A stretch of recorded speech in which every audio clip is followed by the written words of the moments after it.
ከአንድ ወር በፊት አዲስ አበባ የነበሩት የእስራኤሉ ፕሬዝዳንት ኢሳቅ ሄርዞግ ከኢራን የሚሳኤል ጥቃት ለጥቂት ተርፈዋል። ፕሬዝዳንቱ የሚሳኤል መጠለያ ምሽግ ውስጥ በመግባት ተርፈዋል። ኢራን ሌሊቱን በሰሜናዊ ደቡባዊና ማዕከላዊ እስራኤል ታይቶ የማይታወቅ የሚሳኤልና የድሮን ማዕበል አዝንባለች። የሌሊቱ የኢራን ጥቃት ከባድ እንደነበር የእስራኤል ሚዲያዎች በፊት ገጾቻቸው በመዘገብ አረጋግጠውታል። የእስራኤል መከላከያ ሚኒስቴርም የእስራኤል የሚሳኤል መከላከያዎች እንዴት ይህን ጥቃት ማክሸፍ እንዳልቻሉ ጥያቄ ሆኖብናል ሲል የኢራን የሚሳኤል ማዕበል ከአቅሙ በላይ መሆኑን በይፋ አምኗል። ወዲህ ደግሞ ቆመው የሰቀሉትን ቁጭ ብለው ማውረድ ያዳገታቸው ዶናልድ ትራምፕ መውጫ ቀዳዳ እየፈለጉ ነው። ዘው ብለው በገቡበት ጦርነት በታሪክ ታላቁን ውርደትና ኪሳራ ሊያስመዘግቡ ይመስላሉ። በእርግጥም ጦርነት መጀመር ቀላል ነው። ማንም ሊጀምረው ይችላል። ከባዱ ነገር ጦርነቱን መጨረስ ነው። ትራምፕ የገጠማቸው ችግር ነው። ከዚህ ጦርነት እንዴት ብለው እንደሚወጡ ግራ ግብት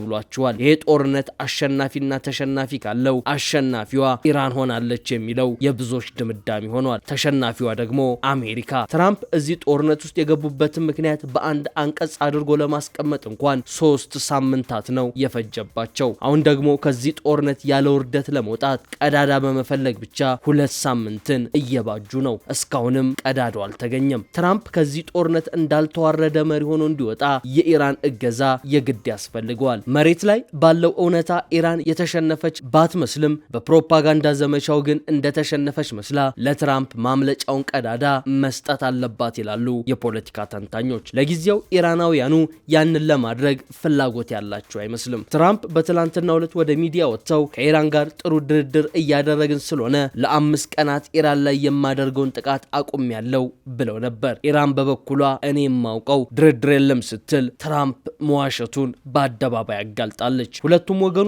ጦርነቱ ከዚህ በላይ ከቀጠለ ለሁለቱም ከባድ ኪሳራ እንደሚያስከትል ያውቃሉ። ነገር ግን ጦርነቱ ሲቆም ማን ተሸንፎ ቆመ የሚለው ላይ ነው የሁለቱም ፍጥጫው። በእርግጥም በመጨረሻ በዛም ተባለ በዚህ አሜሪካ የኢራንን የኒውክሌር ምኞት አክሽፋና አቅሟን አዳክማ ጦርነቱን በድል አጠናቃለች የሚል ዜና በምዕራባውያኑ ልሳናት በኩል መሰራቱ አይቀርም። ታሪክ ግን የትራምፕን ውርደት መዝግቦ የሚቀር ይመስላል የሚለው ብዙሃኑን ያስማማ ሐሳብ ሆኗል። ውድ የአንድ አፍታ ሚዲያ ቤተሰቦች የእስራኤሉ ፕሬዝዳንት ኢሳቅ ሄርዞግ በኢራን ሚሳኤል ጥቃት ደርሶባቸዋል። ነገር ግን ከጥቃቱ አምልጧል። ከዚህ በተጨማሪም ኢራን ሌሊቱን በበርካታ የእስራኤል ከተሞች ላይ ድብደባዎችንና ጥቃቶችን ፈጽማለች። በአንጻሩ የእስራኤል ጦር የሄዝቦላን ይዞታዎች እንደደበደበ የሳተላይት ቪዲዮዎችን አጋርቷል። እነዚህን ጉዳዮች በስፋት እንዳስሳለን። እንደተለመደው ቪዲዮን ላይክ አድርጋችሁ በመጀመር ጥቂት ጣፋጭ ደቂቃዎችን አብራችሁን እንድትዘልቁ ግብዣችን ነው።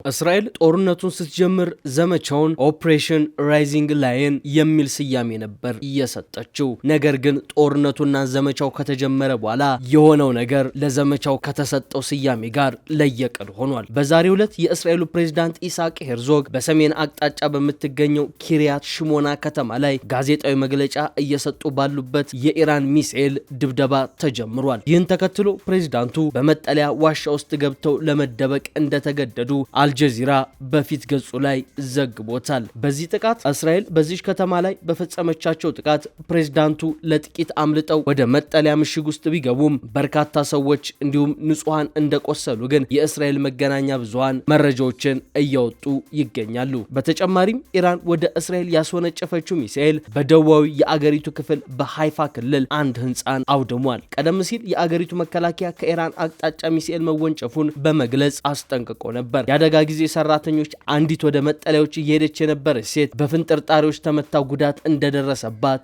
ገልጸዋል። ከሰኞ ምሽት ጀምሮ እስከ ማክሰኞ የንጋት ሰዓታት ድረስ በእስራኤል ማዕከላዊና ሰሜናዊ ክፍሎች ላይ ከባድ የሚባል የሚሳኤል ጥቃት ነው እየተፈጸመው። አገሪቱም ሌላ ረዥም ምሽትን ለማሳለፍ ተገደደች። ከጥቂት ጊዜ በፊት የተተኮሰው የቅርብ ጊዜው ሚሳኤል በማዕከላዊ እስራኤል በሚገኝ ክፍት ቦታ ላይ ያረፈ ሲሆን ምንም አይነት የከፋ ጉዳት አላደረሰም። ይሁን እንጂ ጥቃቱ በእስራኤል ወታደራዊ የቅድመ ማስጠንቀቂያ ስርዓት አስቀድሞ በመታወቁ በቴል አቪቭና በተያዘው የምዕራብ ዳርቻ አካባቢዎች የአደጋ ጊዜ ሳይረኖች በከፍተኛ ድምጽ ሲያስተጋቡ ቆይተዋል። ይህ ተከታታይ የሚሳኤል ማዕበል ሰፋፊ የእስራኤል ግዛቶች ላይ ያነጣጠረ ነበር። በጄሩሳሌም፣ በሃይፋ፣ በቴል አቪቭና በምዕራባዊ ገሊላ አካባቢዎች ከፍተኛ የአደጋ ማስጠንቀቂያዎች ተሰምተዋል። ከእነዚህ ሚሳኤሎች መካከል ቢያንስ አንደኛው በርካታ ትንንሽ ፈንጂዎችን የሚበትን የክላስተር የጦር አረር ያዘ እንደነበር የተረጋገጠ ሲሆን እነዚህ ተበታታኝ ቦምቦች በወደብ ከተማዋ ሃይፋ ዙሪያ ያደረሱትን የንብረት ጉዳት መመዝገቡ ታውቋል።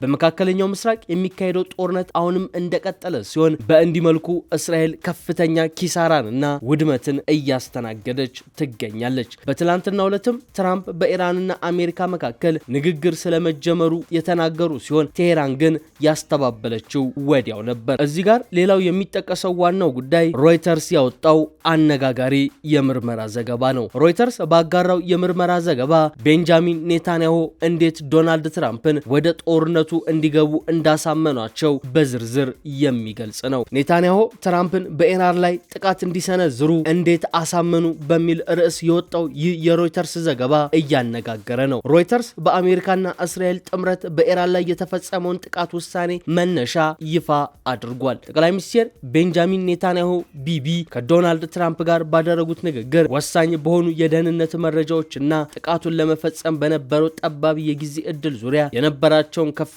ሚና ዘገባው በዝርዝር ያሳያል። ጥቃቱ ከመጀመሩ 48 ሰዓት ባነሰ ጊዜ ውስጥ ኔታንያሁ ለትራምፕ በስልክ ጥሪ የምርጫ ቅስቀሳ ወቅት ውድቅ አድርገውት የነበረውን ወታደራዊ እርምጃ አስፈላጊነት አስረድተዋል ይላል። እንደ የደህንነት መረጃዎች ከሆነም የኢራኑ መንፈሳዊ መሪ አያቶላ አሊ ኻሜኒ በቴህራን በሚገኘው ግቢያቸው ውስጥ ከቅርብ አማካሪዎቻቸው ጋር ሊገናኙ መርሃ ግብር ተይዞ ነበር። ይህም የሀገሪቱን አመራር በአንድ ጊዜ የመቅጨት እድልን ፈጥሯል ይላል ዘገባው። ይሁን እንጂ ስብሰባው ወደ ቅዳሜ ጠዋት መገፋቱ ጥቃቱን ለመፈጸም ያለውን ጊዜ አጣቦት ነበር ሲልም ያክላል። ለዓመታት እንዲህ አይነት እርምጃ ሲመክሩ የነበሩት ኔታንያሁ ኻሜኒን ለማስወገድ ከዚህ የተሻለ እድል ላይገኝ እንደሚችል ለትራምፕ አሳስቧቸዋል ብሏል ሮይተርስ።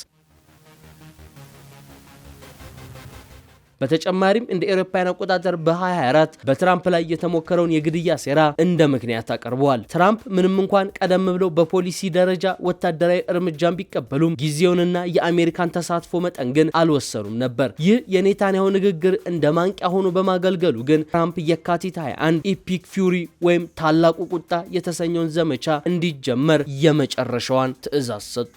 የመጀመሪያው ጥቃት የካቲት 21 ቀን ጠዋት የተፈጸመ ሲሆን ትራምፕ በዚያው ምሽት የኻሜኒን መሞት ይፋ አደረጉ። የዋይት ሃውስ ቃል አቀባይ አና ኬሊ እንደገለጹት ዘመቻው የኢራንን የቦሊስቲክ ሚሳኤልና የኒውክሌር አቅም መውደም፣ የባህር ኃይሏን ማዳከምና ለባልደረቦቿ የምታደርገውን የጦር መሳሪያ አቅርቦት መገደብ ላይ ያተኮረ ነበር። ኔታንያሁ እስራኤል አሜሪካን ወደ ጦርነት ጎትታ አስገብታለች የሚለውን ወቀሳ የሐሰት ወሬ በማለትም ከዚህ ቀደም አስተባብሎታል። ትራምፕም ውሳኔው የራሳቸው ብቻ እንደነበር ቢገልጹም የእስራኤል ወገን ያቀረባቸው መከራከሪያዎች በጣም አሳማኝ እንደነበሩ ግን የሮይተርስ ምንጮች ጠቁመዋል። ትራምፕ አሜሪካ ትቅደም፣ አሜሪካ ፈርስት በሚለው ፖሊሲያቸው ጦርነቶችን የመቀነስ ፍላጎት ቢኖራቸውም ስለ ኢራን የኒውክሌር መርሃ ግብር የሚደረጉ ድርድሮች ባለመሳካታቸው ወደ ወታደራዊ አማራጭ አዘንብለዋል ይላል ዘገባው። በሰኔ ወር እስራኤል በኢራን የኒውክሌርና የሚሳኤል ተቋማት ላይ የፈጸመችው ጥቃት አሜሪካንም በማሳተፍ ሁኔታውን አባባሰው። የሮይተርስ ዘገባ እንደሚለው የአሜሪካ የደህንነት ተቋማት ኢራን የአሜሪካን ኢላማዎችና የባህረ ሰላጤው አጋሮቿን እንደምትመታ አስጠንቅቀው ነበር። ይህም በተግባር ታይቷል። ግጭቱ ከፍተኛ ጉዳትን ያስከተለም ሲሆን ከ2300 በላይ የኢራን ሲቪሊያኖች ተገድለዋል። ቢያንስ 13 የአሜሪካ ወታደሮች ተገድለዋል። በሆርሙዝ የባህር ሰርጥ የንግድ መስመሮች የተቋረጡ ሲሆን በዚህም የኢነርጂ ወይም የነዳጅ ዋጋ በከፍተኛ ሁኔታ ጨምሯል። እስራኤል የኢራን አመራር ከተወገደ የውስጥ ፖለቲካዊ ለውጥ ይመጣል ብትልም ሲአይኤ ግን ይባሱኑ ይበልጥ ጠንካራና አክራሪ የሆኑ መሪዎች ሊመጡ እንደሚችሉ ገምቶ ነበር ይለናል ይኸው የሮይተርስ ዘገባ።